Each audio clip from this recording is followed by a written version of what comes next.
जनाब, आप यहूदियों पर भरोसा कैसे कर सकते हो? इस दुनिया में और भी बहुत लोग हैं। आपने कैसे इन इजराइलियों को हमारी पाक जमीन पाकिस्तान में बुला लिया है? और तब एक हट्टा कट्टा लेफ्टिनेंट जनरल जिसका की नाम था खालिद महमूद आरिफ कहता है, तेरी जबान कुछ ज्यादा ही नहीं चल रही, जितनी औकात है तुम्हारी उतना ही बोलो। अब हमारे पास कोई चारा ही नहीं है। तुम्हें लगता है हमारी इन सोवियत मशीनों को कोई इतने सस्ते में ठीक कर पाएगा? तो ये ISI का FIO ऑफिसर जिसका की नाम था फारूक रहमान एकदम चुप करके बैठ जाता है। बात है 70 के आद की, जब पाकिस्तान के सोवियत मेड कई मिलिट्री इक्विपमेंट सालों से रिपेयर की हालत में थे और भारत से जंग के बाद इनका और बुरा हाल हो चला था। कई देशों से बात करने के बाद भी इन हथियारों को कोई सही दाम में ठीक नहीं कर पा रहा था और जंग के बाद पाकिस्तान में पैसे की तब बहुत तंगी हो गई थी। न चाहते हुए भी फिर पाकिस्तानी आर्मी के टॉप जनरल फैसला लेते हैं, क्यों ना एक बार इजरायली इंजीनियर्स से पूछा जाए, क्योंकि उस समय इजरायलियों के बारे में ये बात काफी मशहूर थी कि सोवियत इक्विपमेंट को इनके अलावा कोई कम दाम में रिपेयर नहीं कर सकता। खैर, इतने साल वेट करने के बाद वो ये कदम उठा ही लेते हैं और एक इजरायली कंपनी को पाकिस्तान आने का न्योता दिया जाता है। तो एक शाम एक जहाज पाकिस्तान की राजधानी इस्लामाबाद में रुकता है और उसमें से उतरे इजरायली लोगों को बिना किसी को भनक लगे पाक आर्मी की लग्जरी गाड़ियों में बैठाकर एक आलीशान होटल की तरफ ले जाया जाता है। और फिर कुछ घंटे बाद इन लोगों की लेफ्टिनेंट जनरल खालिद के साथ मीटिंग होती है और मीटिंग की शुरुआत वो लेफ्टिनेंट जनरल खालिद ही करता है और बोलता है, हमें उम्मीद है आपको हमारी मेहमान नवाजी पसंद आई होगी और मेरे कोलीग्स ने यहाँ आपका पाकिस्तान में क्या रोल रहने वाला है उसके बारे में समझाया होगा। तो थोड़ा समय लेने के बाद इजरायली काउंटर पार्ट भी बोलता है कि पहले तो हमें आपकी मेहमान नवाजी बहुत पसंद आई और अब हम आपको इजरायली क्राफ्ट दिखाने के लिए बहुत उत्सुक हैं। और इसी को लेकर ये मीटिंग कुछ और 1 घंटा चलती है और काफी हद तक सफल रहती है। खैर, जब सारे चले जाते हैं तो फिर वो FIO ऑफिसर उस लेफ्टिनेंट जनरल के सामने एक रिपोर्ट पेश करते हुए बोलता है कि मैंने कई महीनों तक अपने मल्टीपल सोर्सेज से इन मेहमानों का बैकग्राउंड चेक करवाया है और मुझे सबका ही बैकग्राउंड क्लीन मिला है। पर फिर भी आप कहो तो क्या हमें इन इजरायलियों की जासूसी के लिए कुछ बंदोबस्त तो नहीं करने चाहिए? इस बात पर फिर ये लेफ्टिनेंट जनरल जल्ला कर इसको पढ़ता है और बोलता है, नहीं, अभी ऐसा सोचना भी मत। हमारी एक गलती सारी बनी बनाई बात खराब कर देगी। मेरे ऊपर आगे एस्टेब्लिशमेंट का काफी प्रेशर है और तुम्हारा जो काम है वही करो और देखो ये इस्लामाबाद के बाहर ना जा पाए। तो कुछ अगले दिनों तक ये इजरायली इंजीनियर्स पाकिस्तान की उन सोवियत वॉर मशीनों की जांच करने लगते हैं और हर शाम उनकी उस लेफ्टिनेंट जनरल से मीटिंग होती थी जहां वो अपनी उस दिन के लिए चेक की गई मशीनों की रिपोर्ट सौंपते थे। पर मशीनों की गिनती बहुत ज्यादा थी और इस इंस्पेक्शन में खर्चे का अंदाजा लगाने में कुछ हफ्ते का समय लगने वाला था कि तभी कुछ दिनों बाद पाकिस्तान में ईद की छुट्टियां आ जाती है, जिसकी वजह से इन इंजीनियरों का भी काम बंद रहने वाला था। तो उनमें से ही एक इजरायली इंजीनियर अपने बाकी साथियों को बोलता है, हमें यहाँ पर काम करते हुए कितने दिन हो चुके हैं, क्यों ना हमें इन छुट्टियों में कहीं घूमने निकल जाना चाहिए। और उसी दिन वो इंजीनियर्स वहाँ एक लोकल बस में बैठकर इस्लामाबाद के पास ही एक हिल स्टेशन के लिए निकल जाते हैं। पर बात ऐसी होती है कि कुछ किलोमीटर चलने के बाद वो बस रास्ते में ही खराब हो जाती है और कई देर इंतजार करने के बाद वो सोचते हैं कि बस ठीक होने में इतना समय लग रहा है, क्यों ना हमें आसपास की ही जगह घूम लेनी चाहिए। खैर, जहां बस खराब हुई थी उस जगह का नाम था कहूता और बस से उतर ये इजरायली वहां की नेचुरल ब्यूटी से बड़ा खुश होते हैं और तुरंत अपने कैमरे निकाल फोटोज खींचने लगते हैं। फिर उनमें से 2 इंजीनियर अलग होकर वहां हाइकिंग करने लग जाते हैं और एक चोटी पर पहुंच वो भी वहां फोटो खींचने लगते हैं। साथ ही यादगीर के तौर पर वहां के पत्थर और मिट्टी अपने अलग से बैग में डाल लेते हैं। फिर जब वे वहां से अपने होटल में वापिस जाते हैं तो ISI के उसी FIO ऑफिसर को शक सा होता है और वो उनके होटल में जाकर तहकीकात शुरू कर देता है। और जब वो उन इजरायलियों से खींची गई फोटोज का रोल मांगता है तो उसके मुंह का रंग ही उड़ जाता है। वो पूछता है कि तुम इस्लामाबाद से बाहर कैसे गए, ये तो तुम्हारे प्रोटोकॉल में ही नहीं था। तो उनमें से एक इंजीनियर कहता है, पर वो हिल स्टेशन तो इस्लामाबाद के एरिया में ही आता है। फिर वो बिना कुछ कहे उन फोटोज को उस इजरायली से जब्त कर लेता है और जल्दी इस पूरी बात की खबर उस लेफ्टिनेंट जनरल को सुना देता है। अब इस बात का सुन जनरल के नीचे की जमीन हिल जाती है और वो उस FIO ऑफिसर को झिड़कता है और बोलता है, तुम्हारी देख रेख में ऐसा हुआ कैसे? वो इस्लामाबाद से कैसे बाहर निकले? अब असल बात ये थी कि इस जनरल ने बड़ी ही मुश्किल से अपने गुट के बाकी फौजी जनरलों को मनाया था, क्योंकि जितना भी पैसा ये इजरायली बचाते वो सब इनकी ही जेब में जाने वाला था। पर बात ये नहीं थी, उन फोटोज को वो FIO ऑफिसर ठीक से समझ नहीं पाया था, जो कि इस जनरल ने एक बार में ही देखते हुए ने पहचान लिया था कि ये फोटो कहूता से ली गई है और कहूता कोई ऐसी वैसी जगह नहीं थी। ये वो जगह थी यहाँ पाकिस्तान की मुस्लिम उम्मा के खलीफा बनने की तैयारी चल रही थी और अगर ये बात किसी और को पता चलती तो उसके लिए बड़ी मुसीबत पैदा हो सकती थी। तो इसने बिना किसी को कुछ कहे तुरंत ही इनको इजराइल भिजवाने का इंतजाम करवाया और अगली फ्लाइट से इनको पाकिस्तान से निकलवा दिया। बात ये थी कि जो ये इजरायली पाकिस्तान आए थे उनमें से कुछ मोसाद के ऑफिसर्स थे और कहूता वो जगह थी जहां पाकिस्तान का एकमात्र सपना उनका पहला न्यूक्लियर बॉम्ब बनाने की कोशिश चल रही थी और वहां उन इंजीनियरों का बस में जाना, उस बस का एक जगह आकर खराब होना, उनका बस से बाहर निकलकर फोटोज लेना, वहां की मिट्टी पत्थर के सैंपल लेना मोसाद के एक बड़े ऑपरेशन का पार्ट था जिसका गोल ये था कि वो पाकिस्तान की न्यूक्लियर एनरिचमेंट पर इंटेलिजेंस गैदर कर सके। और इजराइल पहुंचने के बाद उनमें से एक मोसाद ऑफिसर पाकिस्तान से मिले सैंपल्स और स्ट्रेटेजिक फोटोज को अपने Mossad signals and material intelligence division को सौंपता है। पर बात थी कि ये सैंपल कहूता में सिग्निफिकेंट रेडिएशन लेवल बताने में थोड़े नाकाम साबित हो रहे थे और समझ नहीं आ रहा था कि पाकिस्तानियों ने कितने % की न्यूक्लियर एनरिचमेंट की है। और ये बात सुन मोसाद के एजेंट थोड़े मायूस हो जाते हैं क्योंकि इन एजेंटों ने इस मिशन को करने में काफी रिस्क लिया था।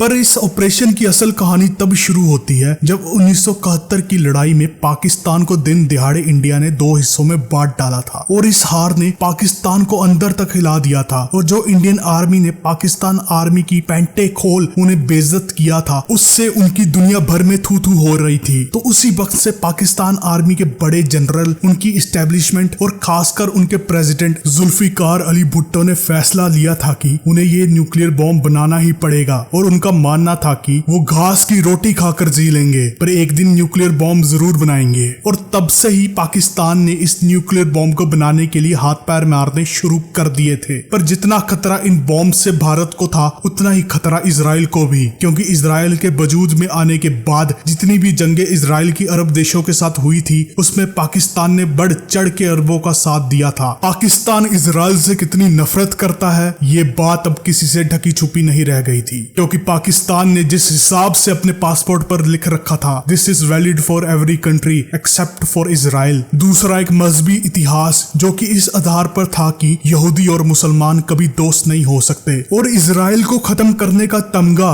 पाकिस्तान जैसे मुल्क के लिए बहुत बड़ी बात होती। अब ये खतरा इजराइल जैसे मुल्क के लिए बहुत बड़ा था और जब से मोसाद को रिपोर्ट मिली थी कि पाकिस्तान न्यूक्लियर बॉम्ब बनाने के लिए हाथ पैर मार रहा है तब से ही मोसाद ऑप्शंस ढूंढ रही थी जिससे उन्हें पाकिस्तान के इस न्यूक्लियर बॉम्ब मेकिंग की कुछ इंटेलिजेंस मिल सके। पर कई सालों तक हाथ पैर मारने के बाद भी उन्हें कुछ खास सफलता हाथ नहीं लगी और मोसाद एजेंटों का अब पाकिस्तान में जाना उन्हीं प्रयासों में से एक बहुत बड़ा प्रयास था जो कि समय से पहले ही उनके निकाले जाने के बाद अब फेल होता नजर आ रहा था। हालांकि इस फेल ऑपरेशन के बावजूद भी उनके पास एक बड़ी सफलता हाथ लगी थी, क्योंकि पहली बार मोसाद के पास कहूटा फैसिलिटी के आसपास के सॉइल सैंपल्स और स्ट्रेटेजिक फोटोज थी। तो फिर एक दिन मोसाद के ऑफिस में कहूता न्यूक्लियर फैसिलिटी को लेकर इंटर डिपार्टमेंटल मीटिंग चलती है और इसमें कई घंटे पाकिस्तान के इस न्यूक्लियर प्रोग्राम पर सेवरल इंटेलिजेंस रिपोर्ट पर डिस्कशन करा जाता है। खैर ये इकलौती मीटिंग नहीं थी, बल्कि इस साल मोसाद ने ऐसी ही कई मीटिंग्स करी थी और हर बार गुना घटाव करने के बाद मोसाद के इन ऑफिसरों को एक ही जवाब मिल रहा था और वो था इंडिया। पर हर बार की तरह इस बार भी कुछ मोसाद के ऑफिसर्स इस बात से खुश नहीं थे, क्योंकि बात ये थी कि उस वक्त इंडिया और इजराइल के नाम मात्र के ही रिश्ते थे और ज्यादातर बातें बैकडोर चैनल से ही होती थी। मोसाद और रॉ के बीच भी कुछ ऑपरेशंस और गिनती की ट्रेनिंग्स के अलावा कुछ खास नहीं हुआ था और इतने बड़े ऑपरेशन के लिए सीधा इंडिया से हाथ मिलाना काफी रिस्की था। पर बात यह भी थी कि उस वक्त अमेरिका के कोल्ड वॉर के चलते पाकिस्तान में इंटरेस्ट थे, तो मोसाद के इन ऑफिसरों को पता था कि वो अमेरिका से कुछ खास मदद नहीं मांग सकते। तो फिर इसी सब कड़ी में मोसाद ने इंडिया पर भरोसा करने का सोचा और मोसाद के मेटसाडा ब्रांच के डिप्टी हेड जिनका की कोड नेम था फ्रॉइड, उनको रॉ से इस इंटेलिजेंस को लेकर संपर्क साधने का कहा जाता है। और उधर रॉ का पाकिस्तान में इतना डीप नेटवर्क होने के बावजूद भी उनको कुछ खास इंटेलिजेंस हाथ में नहीं लग रही थी। उन्हें बस पता चल रहा था तो अफवाहें, वो पाकिस्तान में जगह जगह हाथ पैर मार रहे थे पर उन्हें कहीं भी कोई न्यूक्लियर फैसिलिटी का सबूत नहीं मिल पा रहा था। अब इस बात से raw special operations officer JS Bedi काफी नाराज हो रहे थे, क्योंकि अब पाकिस्तान में रॉ के एजेंटों को काफी समय लग रहा था वहां न्यूक्लियर फैसिलिटी को ढूंढने में और उनके ऊपर अब प्रेशर बढ़ता जा रहा था। फिर एक दिन जब वो सुबह सुबह ऑफिस पहुंचते हैं तो आते ही उनके सेक्रेटरी एक सीलबंद एनवेलप एनवेलप उनके टेबल पर रख देते हैं। जब वो उसको खोलकर पढ़ते हैं तो उनकी आंखें खुली की खुली रह जाती है, क्योंकि उसमें लिखा था कि मोसाद के अधिकारी उनसे तत्काल प्रभाव से मिलना चाहते हैं। और जब तक वो ये सब समझ रहे थे तभी उन्हें रॉ चीफ RN काओ का टेलीफोन आ जाता है और वो उन्हें इस मीटिंग में जल्द से जल्द जाने का कहते हैं। खैर, इस भागम भाग में बेदी जल्दी से फ्लाइट पकड़ एक सीक्रेट लोकेशन की ओर निकल जाते हैं और वहां पहुंच मोसाद के मेटसैडा हेड फ्रूड और उनकी एक मीटिंग होती है। तो इस मीटिंग रूम में बैठते ही मोसाद मेटसैडा हेड खुद को इंट्रोड्यूस करने लगते हैं और मोसाद के क्या इंटेलिजेंस ऑब्जेक्टिव्स हैं पाकिस्तान को लेकर उसकी रिपोर्ट बेदी के साथ साझा करते हैं। तो बेदी पहले उनकी ये रिपोर्ट्स को ध्यान से पढ़ते हैं और फिर वो इनको लेकर मेटसैडा हेड से कई सवाल करते हैं जिनका की जवाब वो तसल्ली बख्श रूप से देते हैं। फिर इस मीटिंग के अंत होते होते बेदी को मोसाद का पाकिस्तान को लेके क्या गोल है वो समझ आ जाता है और उसके बाद इसी तरह की कई मीटिंग्स मोसाद और रॉ के टॉप अधिकारियों के बीच होती है और एक डिटेल्ड प्लान डिस्कस किया जाता है। और फिर रॉ chief RN Kao special operations officer JS Bedi को इस ऑपरेशन को मोसाद के साथ कोऑर्डिनेट करने के लिए असाइन करते हैं। और इन सब मीटिंगों के बाद यह तय किया जाता है कि मोसाद टेक्नोलॉजिकल हेल्प करेगी और रॉ अपने पाकिस्तान में एजेंट्स के नेटवर्क द्वारा इस ऑपरेशन के ऑब्जेक्टिव को पूरा करेगा। खैर, बेदी और फ्रूड इस ऑपरेशन को पाकिस्तान में अंजाम देने से पहले साइप्रस के निकोसिया शहर के एक पब में मिलते हैं, जहां फ्रूड उनको समझाते हैं कि कैसे 60% की एनरिचमेंट पर यह कहूता फैसिलिटी दर्दनाक बन सकती है और कौन से सबूतों को देखते हुए उन्हें इस फैसिलिटी को खत्म करना होगा। फिर थोड़ा सोचने के बाद वो बेदी को पहली बार इस पाकिस्तानी कहूता न्यूक्लियर फैसिलिटी की एग्जैक्ट लोकेशन के कोऑर्डिनेट्स शेयर करते हैं और इसके बाद ये ऑपरेशन शुरू हो जाता है। बेदी इस रिपोर्ट को पाते ही एक तो रॉ चीफ RN काओ को कोडेड मैसेज करते हैं और उनसे मंजूरी पाते ही वो पाकिस्तान के कहूता में अपने सोर्सेज को एक्टिवेट कर मोसाद के बताए गए कोऑर्डिनेट्स पर निगरानी करवाना शुरू कर देते हैं। फिर पहला हफ्ता बीता है, फिर महीना और फिर पूरा साल, पर तब भी बेदी के इन सोर्सेज को जहां मोसाद ने बताया था वहां कुछ खास इनपुट नहीं मिल पा रही थी। बस वहां दिन में 2-3 ट्रक आते थे जो कि कुछ हफ्तों बाद चले जाते थे और इन सोर्सेज ने कुछ समय बाद वहां की मिट्टी के सैंपल भी भेजे थे, पर जितना मोसाद के उन एजेंटों ने पता लगाया था रेडिएशन के लेवल वही सेम थे, मतलब उसमें कोई इंक्रीज नहीं हो रहा था, जो कि मोसाद के साइंटिस्टों के हिसाब से जरूर होना चाहिए था। अब ऐसा देख फ्रूड और बेदी काफी परेशान हो रहे थे, मतलब हर बार की रिपोर्ट से ऐसा लग रहा था कि जैसे इस न्यूक्लियर फैसिलिटी में काम रुक सा गया हो, पर ऐसा था नहीं। बेदी के सोर्सेज ने कंफर्म किया था कि वहां साइंटिस्ट आम काम करते हुए देखे जा सकते थे। वो रोज एक टाइम पर फैसिलिटी में आते थे और शाम को एक टाइम होने के बाद चले जाते थे, तो ये बहुत मुश्किल था कि वहां कुछ हो ना रहा हो। और 1 साल तक ऐसे ही वेट करने के बाद फ्रॉड कुछ अलग सोचना शुरू करते हैं और वो मोसाद के स्ट्रेटेजिक इंटेलिजेंस सेल से बात कर उन पर जोर डालते हैं, जिससे कि वो अमेरिका में अपने एसेट्स को एक्टिवेट कर कहूता के आसपास के एरिया की सैटेलाइट थर्मल इमेजरी पर रिपोर्ट प्राप्त करवाते हैं। और जब वो रिपोर्टें फ्रॉड और मोसाद के बाकी साइंटिस्टों को मिलती है तो उनकी नींदें उड़ जाती है, क्योंकि बात ये थी कि पाकिस्तान गैस सेंट्रीफ्यूज एनरिचमेंट कर रहा था, जिससे इलाके में रेडिएशन बहुत ही कम लीक होती थी। ऊपर से ये plant underground tunnels, lead shielding, concrete vault के साथ बनाया गया था, तो इसलिए रॉ की रिपोर्ट्स में एनरिचमेंट का परसेंटेज कम आ रहा था। पर अब असल बात ये थी कि पाकिस्तान बिल्कुल धीरे धीरे और पूरी चालाकी के साथ अपना न्यूक्लियर एनरिचमेंट पर काम कर रहा था। पर जहां मोसाद को उम्मीद थी कि पाकिस्तान चाइना से इंस्पायर्ड अपनी न्यूक्लियर एनरिचमेंट कर रहा होगा, पर बात थी कि वो ये सारी टेक्नोलॉजी यूरोपियन यूज कर रहा था, जिसका कि यूरोप के न्यूक्लियर पावर्ड देशों को भी नहीं पता था। अब ये सब हुआ कैसे,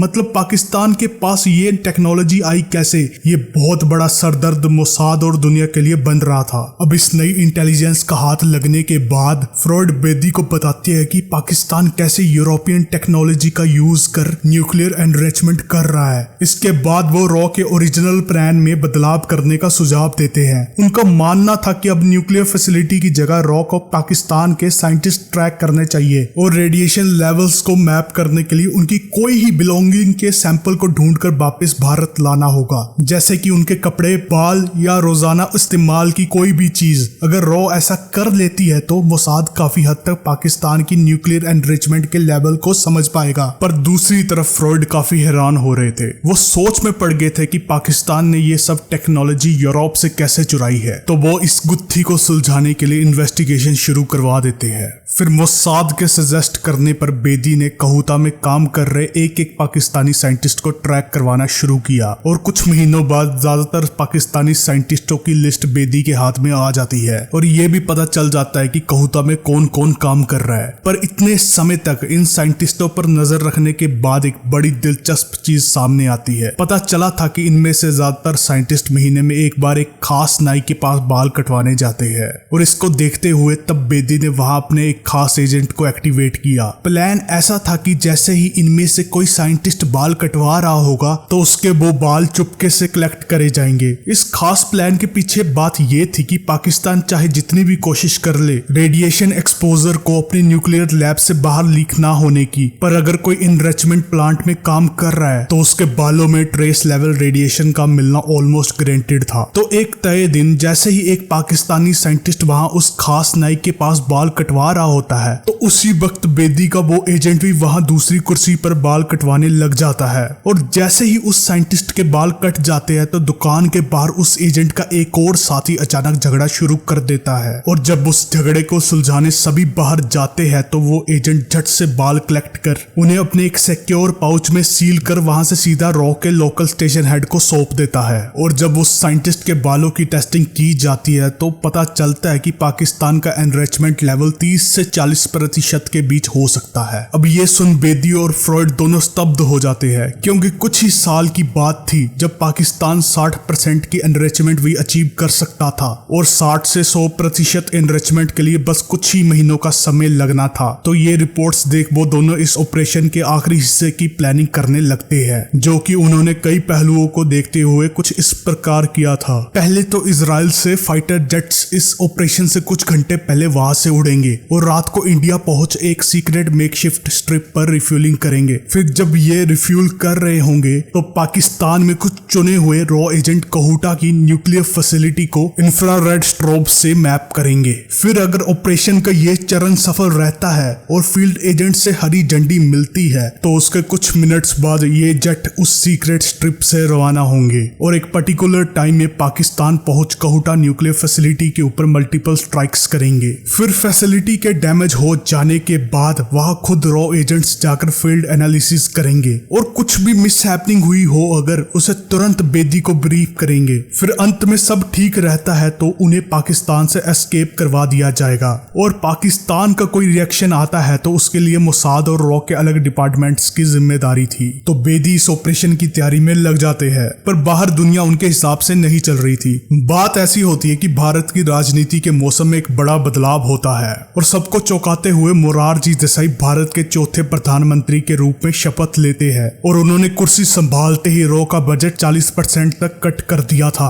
वामपंथी विचारक होने के कारण वो मानते थे कि सुरक्षा एजेंसियों का काम बस 2 देशों में दरार डालना होता है और इतना कम था कि उन्होंने रॉ डायरेक्टर की पोजीशन की पावर को भी डाउनग्रेड कर दिया था जिससे कि उस समय के रॉ चीफ RN काव के साथ साथ कई रॉ ऑफिसर नाराज होकर रिजाइन कर देते हैं और उसके तुरंत बाद के शंकरन नायर रॉ डायरेक्टर बनाए जाते हैं। पर वो भी प्रोटेस्ट करते हुए अपनी पोस्ट छोड़ रिटायरमेंट ले लेते हैं। अब ये सब देसाई को नागवार गुजरता है और वो अपने पसंदीदा आदमी को रॉ डायरेक्टर के पद के लिए चुनते हैं जिसका की नाम था NF संतूक। अब जब बेदी को ये सब खबरें मिलती है तो वो थोड़े भौचक्के रह जाते हैं। मतलब 10 साल तक RN काव ने इस देश की बाहरी खतरों से सुरक्षा में एक बड़ी भूमिका निभाई थी और उनका अचानक से ऐसे रिटायर होना इस करंट ऑपरेशन पर भी असर डाल सकता था। फिर भी वो खुद को संभालते हैं और फ्रॉइड को इस ऑपरेशन की एक तय डेडलाइन दे देते हैं। पर कुछ दिनों बाद जब बेदी अपने टेबल पर इस ऑपरेशन को लेके काम कर रहे होते हैं तो उनका सेक्रेटरी तेजी से भागता हुआ उनके पास आता है और बोलता है कि सर बहुत बड़ी इमरजेंसी है, आपसे कोई अर्जेंट इस समय बात करना चाहता है। तो जब बेदी फोन उठाकर कान पर लगाते हैं तो उधर से बहुत ही सहमी हुई आवाज आती है जो कि कुछ इस प्रकार से होती है, सर उनको हमारे इस ऑपरेशन का पता चल चुका है, मैं बड़ी मुश्किल से अपनी जान बचाकर भागा हूँ, कईयों को तो उन्होंने अभी मेरे सामने ही मौत के घाट उतारा है। अब ये सुन बेदी वही सुन सा हो जाते हैं। जब वो थोड़ा होश में आते हैं तो अपने सेक्रेटरी को घूरने लगते हैं और अचानक उस फोन को पटकते हुए पाकिस्तानियों को गालियां देना शुरू करते हैं। वो सेक्रेटरी भी ये देख काफी हैरान हो रहा था, क्योंकि उसने अपनी जिंदगी में पहले कभी बेदी को ऐसे हिम्मत छोड़ते हुए नहीं देखा था।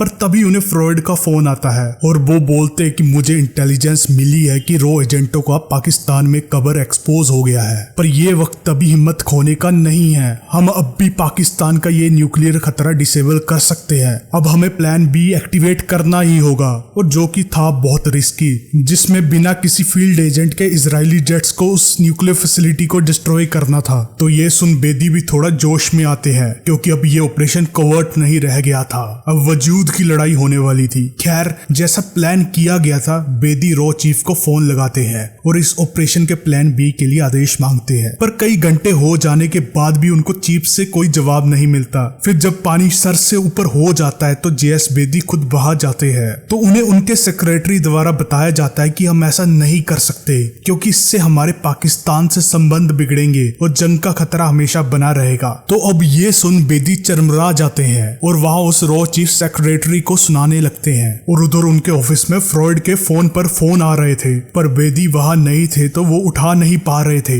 इतने में ही किसी के कहने पर बेदी के फोन की तार काट दी जाती है और उधर फ्रॉइड भी सोचने लग जाते हैं। उन्हें नहीं समझ आ रहा था कि बेदी अब एन मौके पर फोन क्यों नहीं उठा रहे। और तभी उनका यूरोप से एक लीड बहुत ही जरूरी इनपुट उनसे शेयर करता है। वो बताता है कि जिसने यूरोप से चोरी छुपे पाकिस्तान के लिए न्यूक्लियर टेक्नोलॉजी चुराई है, उसका नाम है डॉक्टर अब्दुल कादिर। अब उसका आगे प्लान ये है कि यही technology Iraq, Iran, North Korea और बाकी मुस्लिम देशों को दी जाए। और उधर रॉ director NF Suntook Mossad chief को फोन कर पाकिस्तान के खिलाफ इस ऑपरेशन को तत्काल प्रभाव से कॉल ऑफ करवा देते हैं। और इस ऑपरेशन के ऐसे अचानक कॉल ऑफ होने के बाद मोसाद में बातें उठ रही थी, क्या भारत से हाथ मिला उन्होंने गलती तो नहीं की है। पर फ्रॉइड जब पाकिस्तानी न्यूक्लियर साइंटिस्ट अब्दुल कादिर के मसूबों के बारे में बताते हैं तो सभी थोड़ी देर के लिए चुप हो जाते हैं। पर इन सब से अलग अब बेदी नहीं रहे थे। मतलब पाकिस्तान में उनके एजेंट्स का ऐसे शहीद होना उन्होंने कभी अपने सपने में भी सोचा नहीं था। और ये सोच उनके मन में अब बदले की आग दहक रही थी कि तभी वो RN काओ को फोन लगाते हैं। तब कुछ महीनों बाद इंटरनल रिपोर्टर से पता चलता है कि इस ऑपरेशन से कुछ दिन पहले भारतीय प्रधानमंत्री की पाकिस्तान के तानाशाह जिया उल हक से बात हुई थी, जिसमें उन्होंने बातों बातों में रॉ के इस प्लान का जिक्र किया था। खासकर उन्होंने कहूता का नाम ले लिया था, तो इससे सावधान हो। जनरल जिया ने रात भर में ही कई रॉ एजेंटों को अगवा कर उनकी इंटेरोगेशन शुरू करवा दी थी और एक एक कर कईयों को मौत के घाट उतरवा दिया था। और शायद देसाई जी अपने काम से काम रखते तो भारत को अमूल्य एजेंट्स पाकिस्तान में नहीं खोने पड़ते और पाकिस्तान 28 मई 1998 को न्यूक्लियर पावर ना बनता। अगर आपको लगता है इस कहानी का बस यही पहलू है तो आप गलत हैं। लाइक सब्सक्राइब जरूर कर लीजिएगा, दूसरा पार्ट जल्द आएगा।